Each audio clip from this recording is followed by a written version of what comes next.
seja bom o suficiente para evitar o conflito. Sabe essa frase? É do criador do Krav Maga, o Imi Lichtenfeld. E ela sempre me pareceu um paradoxo, né? Totalmente. Porque a gente associa a defesa pessoal a combate, a confronto físico. Exato. Mas para ele, que era um mestre do assunto, a maior habilidade era justamente a de não precisar lutar. E essa ideia, assim, eu acho que é o ponto de partida perfeito para a nossa análise de hoje. Sem dúvida. Hoje a gente vai mergulhar fundo nos materiais de uma escola brasileira de defesa pessoal que parece levar essa filosofia muito, mas muito a sério. A KM Kru. E o que eu acho mais interessante nessa análise é de onde vêm as nossas fontes. Pois é, são os próprios materiais deles. Isso. É como se a gente tivesse acesso ao manual de instruções, à forma como eles se apresentam para o mundo. Isso nos dá uma visão, sei lá, de dentro para fora. Exatamente. E o nosso trabalho aqui é justamente esse, tentar entender a identidade que eles construíram. Como é que uma técnica que nasceu em Israel, com foco total na sobrevivência militar, é ensinada e adaptada para a realidade urbana do Brasil. O que eles fazem que é realmente diferente. É isso que a gente vai tentar decifrar. Olha, essa é uma ótima forma de enxergar a coisa, porque o Krav Maga, na sua essência, já é uma quebra de paradigma, né? Com certeza. Não é um esporte, não tem competição, não tem regra nenhuma. O objetivo é um só: voltar para casa em segurança. O que a gente vai investigar é como a KM Kru pega esse DNA de sobrevivência e traduz para o dia a dia de uma cidade brasileira. Então vamos começar por quem deu início a tudo isso. A escola foi fundada em 2011 pelo professor Gilson Santos. Certo. E as fontes descrevem uma trajetória bem longa. Mais de 35 anos em defesa pessoal, sendo que 24 deles foram dedicados só ao Krav Maga. Isso por si só já mostra uma imersão muito profunda. Nossa, 24 anos é uma vida. Pois é. E dentro dessa jornada toda tem um momento de virada, uma inflexão que me parece fundamental para a gente entender a escola hoje. Ele passou 16 anos ligado a uma federação, um modelo mais, digamos, tradicional, mas em certo ponto ele rompe com essa estrutura. Ele se desfilia para buscar o conhecimento direto na fonte, lá em Israel, e também com organizações nos Estados Unidos. Essa decisão de romper e buscar a própria linhagem é muito interessante.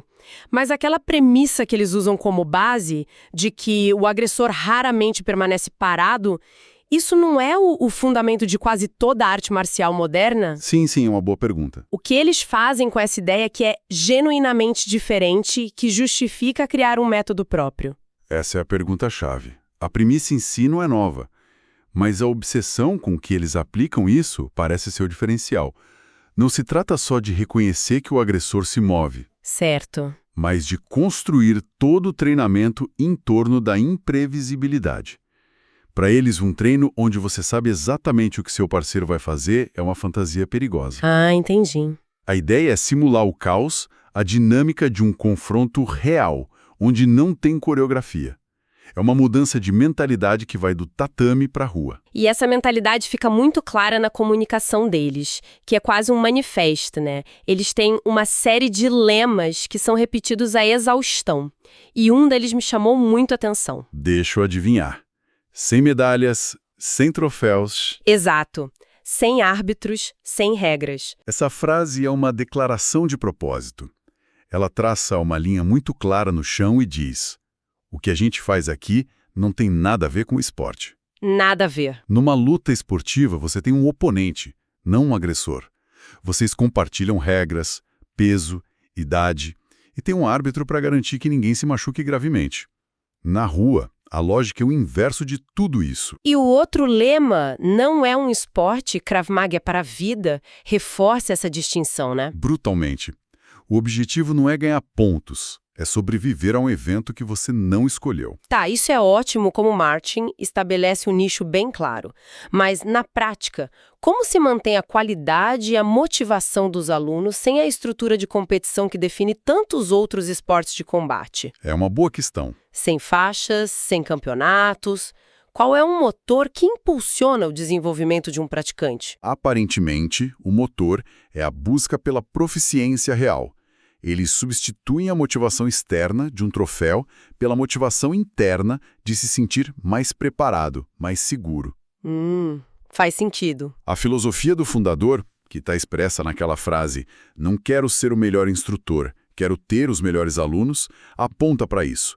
O foco sai do ego do mestre e vai para a capacidade do aluno. O progresso não é medido por uma medalha no peito. Não, é medido pela confiança e pela capacidade de reagir sob pressão. É uma proposta de valor bem diferente. E a mensagem é: não treine para lutar, treine para sobreviver. É um chamado por um público bem específico que eles mesmos definem como para quem quer e precisa. Exatamente. Não é para quem busca um hobby. É para quem enxerga isso como uma ferramenta necessária. Exatamente. A comunicação dele já é um filtro. Se a pessoa busca o reconhecimento de um pódio, ali não é o lugar dela. Agora, se busca a tranquilidade de saber que tem recursos para se proteger e proteger os seus, aí a conversa é outra. E essa conversa que eles propõem, como é que ela soa na prática? Se a filosofia é tão focada na sobrevivência, o que uma pessoa que entra no tatame deles pela primeira vez vai sentir que é diferente? Certo. Como essa filosofia anti-esporte se traduz no método de ensino? Pelas fontes, a primeira coisa que essa pessoa notaria é que o treino começa antes do contato físico. Antes? Como assim? O método é descrito como focado na percepção do ambiente de risco. Ou seja, a primeira técnica que se aprende não é um soco ou um bloqueio, mas sim como usar os olhos e os ouvidos. Ah, interessante. Como escanear um ambiente, identificar comportamentos suspeitos, evitar se colocar em uma posição de vulnerabilidade. A defesa pessoal começa com prevenção. Ok. E quando a prevenção falha e o confronto é inevitável? Eles falam muito em usar movimentos naturais do corpo humano. Essa ideia de movimentos naturais soa bem no papel, mas o que é natural sobre o efeito do pânico? Ótima observação. Meu instinto natural pode ser encolher, fechar os olhos, paralisar. Como o método deles lida com a diferença entre esse instinto bruto e uma reação treinada que seja eficaz de verdade? Perfeito. O natural a que eles se referem não é o instinto de paralisia, mas os movimentos biomecânicos mais simples do corpo. Erguer os braços para se proteger, empurrar, dar um passo para trás. Ah, tá. O método pega esses movimentos que já estão no nosso software e os refinam, os potencializam para que se tornem ferramentas de defesa. Eles não tentam te ensinar um chute acrobático que seu corpo vai esquecer sob estresse. Entendi. Eles pegam seu reflexo de levantar a mão para se proteger do sol e o transformam num bloqueio funcional. É sobre refinar instintos, então, não criar algo do zero. E o ponto que as fontes mais destacam como a grande adaptação do professor Gilson é o foco nas situações de violência urbana. Isso. Com ênfase em movimentação e tomada de decisão durante a aplicação dos golpes. E aqui a adaptação se torna mental, não apenas técnica. A violência urbana no Brasil tem características muito específicas. O uso de armas, múltiplos agressores, o assalto rápido para levar um celular. Sim, o nosso dia a dia. Ensinar alguém a tomar uma decisão em 2 segundos, lutar, fugir, entregar o bem, é talvez mais crucial do que ensinar a técnica em si. É por isso que o controle emocional é descrito como a base de tudo. Sim, eles batem muito nessa tecla. Aquele lema, treine somente e prepare seu corpo, resume bem essa dualidade. Pensa assim, não adianta ter a técnica de um lutador profissional se na hora do perigo a sua mente congela e a única coisa que você consegue fazer é ficar parada. É verdade. O que eles tentam treinar é aquele interruptor mental que te tira do modo pânico e te coloca no modo ação. Não se trata de eliminar o medo é um mecanismo importante. Sim, de sobrevivência. Exato.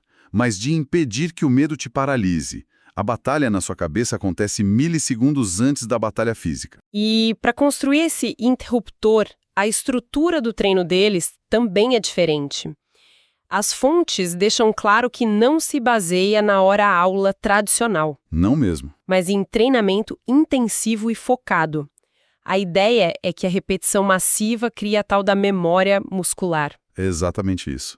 A frase que eles usam, treine até seu corpo produzir autodefesa naturalmente, captura essa essência. Gosto dessa frase. A meta é que, numa situação de perigo, você não precise parar para pensar qual era mesmo a técnica para a defesa de faca. O corpo precisa reagir de forma automática, quase como um reflexo condicionado por milhares de repetições. Milhares de repetições feitas num ambiente seguro. Claro. E esse ambiente parece ser fundamental. Eu gostei muito de uma citação que diz: é no tatame que você pode errar, Por isso, persista nos treinos. Isso tira o peso da performance, né? Cria um espaço para o aprendizado, real. Com certeza. Onde a falha é parte do processo. Isso, para que você acerte na rua, onde não tem segunda chance. E para garantir que esse processo seja o mesmo em todas as escolas da rede, o controle de qualidade sobre os instrutores parece ser muito rígido. Eles são supervisionados diretamente pelo fundador e participam de atualizações constantes. Tem aquele lema interno da equipe. Andamos juntos, treinamos juntos e crescemos juntos. Esse mesmo. Isso sugere essa cultura de padronização, de garantir que o método seja ensinado da mesma forma em qualquer lugar. É a única maneira de escalar um ensino tão específico sem diluir a essência dele. E todo esse rigor no método parece ser a base para uma ambição que, confesso, me surpreendeu quando li as fontes.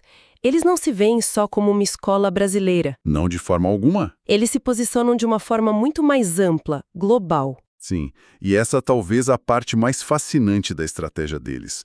Eles construíram uma identidade que se apoia em 3 pilares geográficos, quase como uma ponte entre continentes. Sabe, quando eu li sobre essa estrutura de 3 continentes, a minha primeira reação foi cética. Eu imagino. Parecia um slogan de marketing.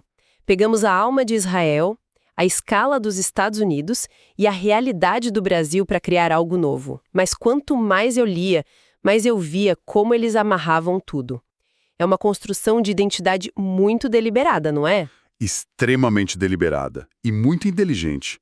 O primeiro pilar é Israel, o berço de tudo.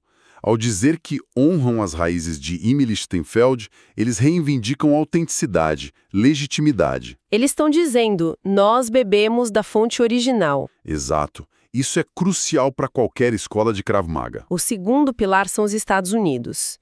Eles citam a Krav Maga Worldwide, a KMW, como uma referência de organização e expansão global. O que eles buscam com essa referência? Um selo de qualidade. Exato.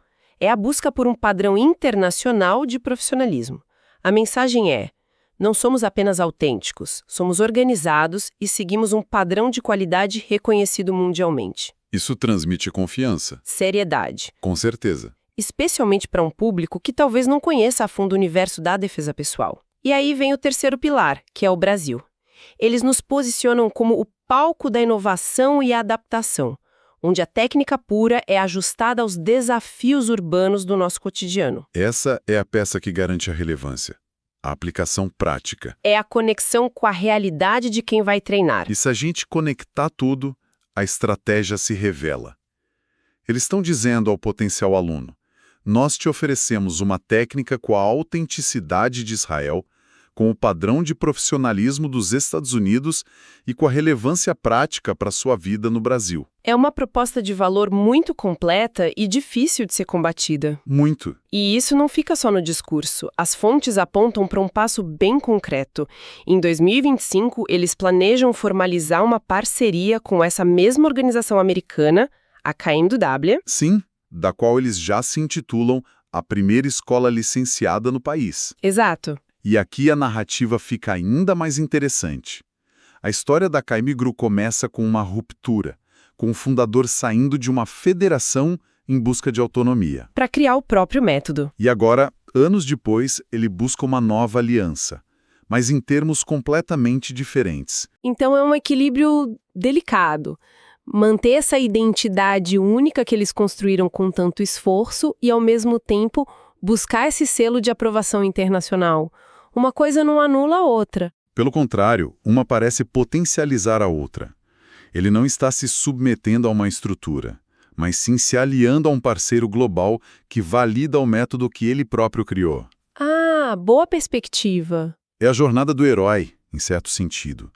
Ele sai, se aprimora, constrói algo próprio e depois retorna ao cenário global, mas agora como um igual, com uma identidade forte. Essa parceria parece ser o pilar da estratégia de crescimento futuro deles. E a visão de futuro que eles descrevem reflete essa ambição. Eu vou até ler uma citação que resume bem isso. Nossa missão é clara: formar indivíduos e comunidades mais seguras, confiantes e conectadas com a essência do Krav Maga.